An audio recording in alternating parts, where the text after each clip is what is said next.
In the bustling streets of Beirut, the aroma of fresh herbs and spices fills the air as vendors prepare Manakish, a classic Lebanese flatbread. Topped with za'atar, cheese, or minced meat, it's a beloved breakfast staple, reflecting Lebanon's rich culinary history. Meanwhile, kak vendors move through the city, offering the sweet sesame bread rings often filled with chocolate or labneh treats.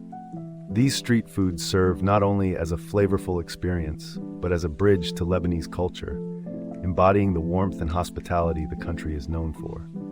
Through these humble dishes, one can taste the essence of Lebanon's rich traditions and community spirit.